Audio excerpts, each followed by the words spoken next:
The Wyoming wind was a living thing, a restless spirit that tore across the plains with a howl that could drown out a man's thoughts.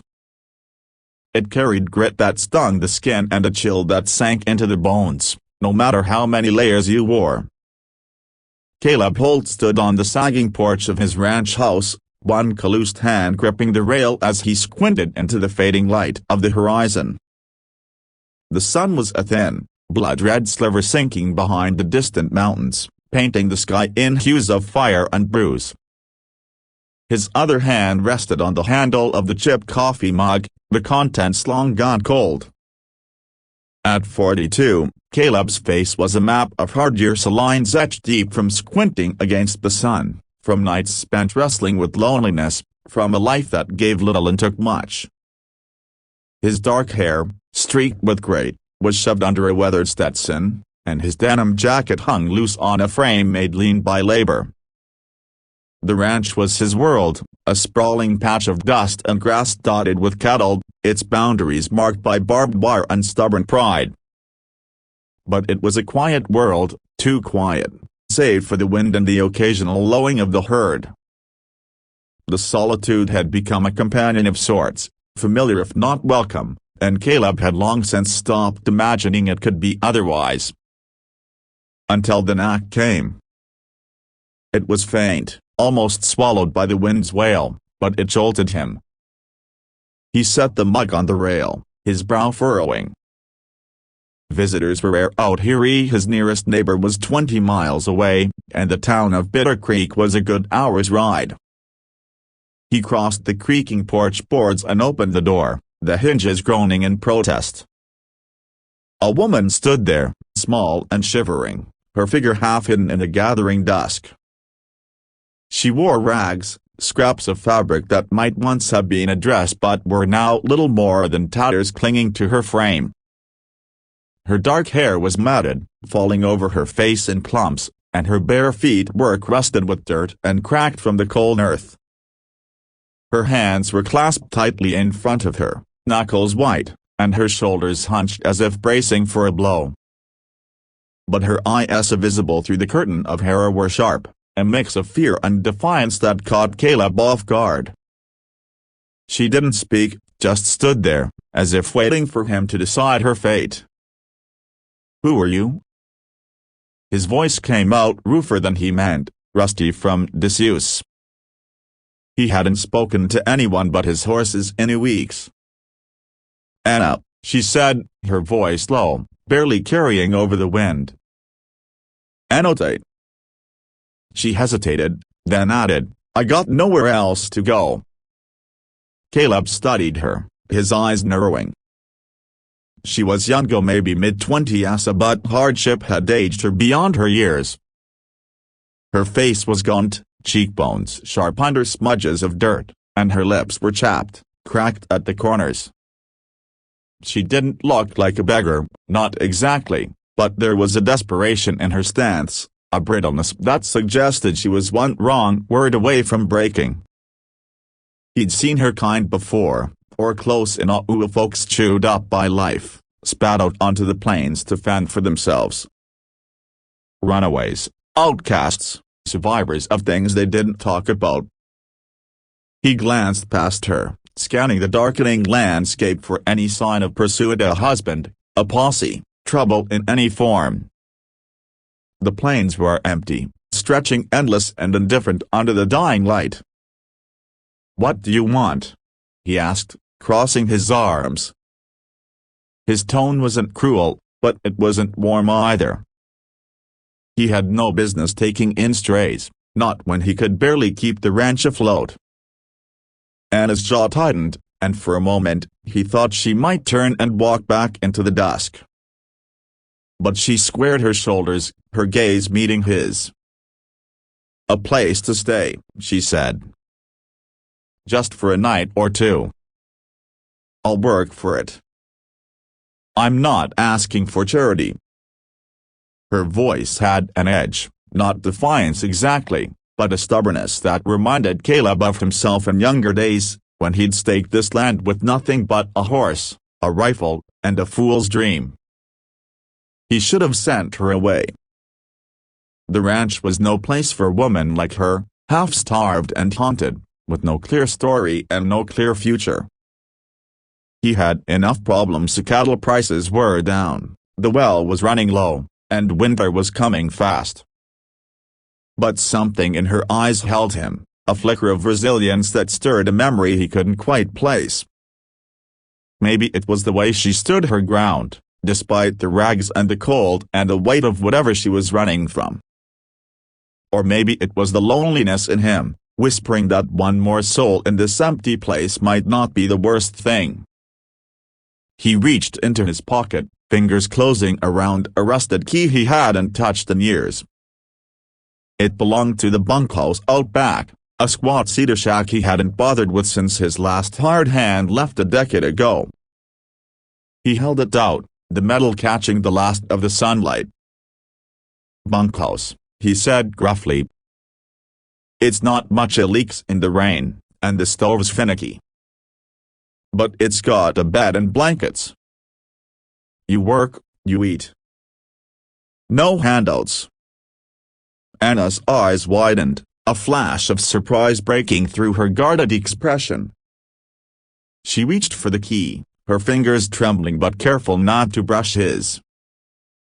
Her nails were bitten down to the quick, and he noticed faint scars on her wrists, thin white lines that spoke of a past she hadn't shared. "Thank you," she said, and the words carried a weight that made Caleb look away. "Don't thank me yet," he muttered. "Get settled. We start at dawn." She nodded, clutching the key like it was a lifeline, and turned toward the bunkhouse, her bare feet silent on the packed earth. Caleb watched her go, her small figure disappearing into the shadows. He stood there a moment longer, the wind tugging at his jacket, then grabbed his mug and went inside, the door thudding shut behind him. The bunkhouse was a relic, its cedar walls weathered to a dull gray and its tin roof pocked with rust. Inside, it smelled of duster and old wood, with cobwebs draped like lace in the corners. A single window, clouded with grime, let in a sliver of moonlight. The furniture was sparsely and narrow, cot with a lumpy mattress, a rickety table, a cast-iron stove that hadn't been lit in years. Anna stood in the doorway, the key still gripped in her hand, and took it all in. It wasn't much, but it was shelter, more than she'd had in weeks.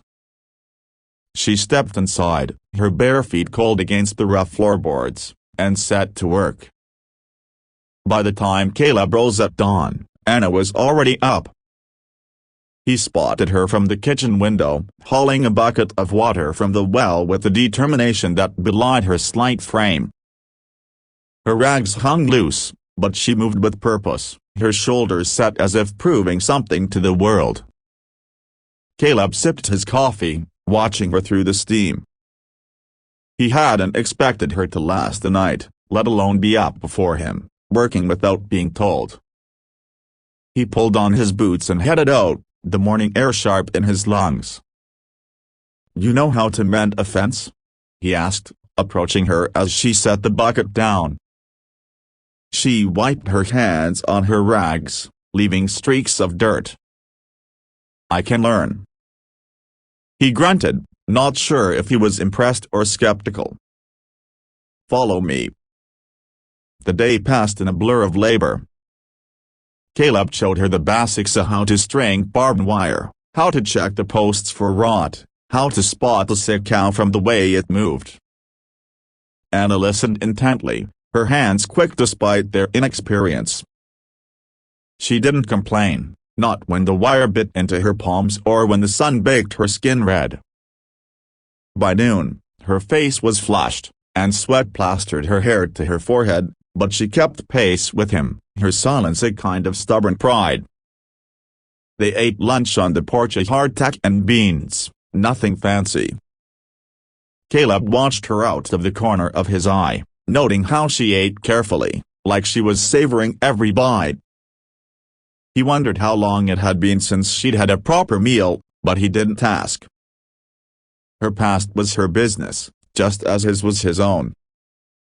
"You're not bad at this," he said finally, breaking the silence. Anna glanced up, her fork pausing. "Didn't think I'd be. Didn't think you'd stick around long enough to find out," he admitted. Her lips twitched, not quite the smile but close. "I'm tougher than I look." He nodded, believing her. Weeks passed, and Anna settled into the rhythm of the ranch. She took to the work with a quiet ferocity, learning faster than Caleb expected. She mended fences, fed the chickens, and even started brushing down the horses, her hands gentle but firm on their flanks.